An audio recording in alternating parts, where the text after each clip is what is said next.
So then you start thinking about, was 9/11 an event that was either, was it as Jose Arguelles would put it, was it an inevitable event? Sorry, Yeah. inevitable event. Was it designed by the universe for it to happen as it did? Yeah. You look into it further, and World Trade Center commenced building in 1966 and finished building it in 1977. So it took 11 years to create as well. Yeah. So you can move on from that and forget all that for the time being, and then you can get to September the 11th in history. And on September the 11th, 1990, at 9:09 p.m., that's 11 years prior to 9/11, George Bush Sr. made his very first speech entitled "Towards a New World Order" in the UN, at the UN. So this was 11 years prior. And then if you take that back 60 years, so you go back to September the 11th, 1941, you'll realise that 60 years to 9/11, that was when the soil was broken for the Pentagon. Pentagon, yeah, exactly. Yeah. And so you've got this date, September the 11th, again running through this kind of, the nasty war machine of America, if you want to call it that. Exactly. And so then basically there's something that happened much further back in time than that, and there's a book written in 1981, and it was called The Birth of Christ Recalculated, and it was written by a guy called Ernest L. Martin, and he claims to have calculated the exact date of Jesus Christ's birthday based on celestial charts for that era. Yeah. Basically, he's worked out with the famous Star of Bethlehem, which was, he worked out that essentially Jesus Christ was born on September the 11th, 3 BC. And this book was released in 1981. Mm-hmm. So, we've got another date there. And I think that is, sorry to interrupt there, but I think that's actually a key area to why we potentially are seeing so many things oriented around the 9 and the 11 September. Yeah. Definitely. Yeah. Definitely. I mean, when it comes into other significant events, for instance, when you think about America and NASA and stuff, the very first shuttle that got to the moon was Apollo 11. Yeah, there you go. And then, for instance, in Great Britain, I'm sure I think it's celebrated around the world actually, but on the 11th hour of the 11th day of the 11th month, we celebrate Remembrance Day, in which we honour our war dead, but it's on an 11/11, and it's basically the Queen and a load of other people taking poppies to a cenotaph, which is an obelisk essentially. Yeah.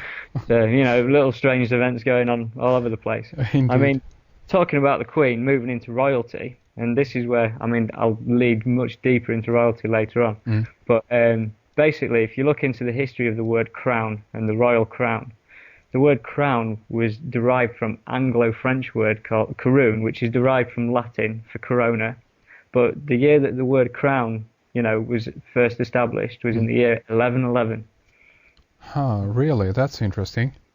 Right. So, wow. you can't just say that these are coincidences. All of these things that are kind of connected up. And I get to a point where, at first I thought there were coincidences, but then you think, what is this thing called chance? Yeah. What is it? Indeed. So anyhow, that's the groundwork for 11.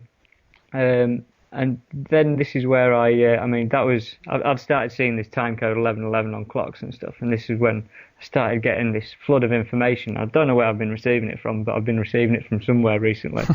I don't know what it's all about, to be honest.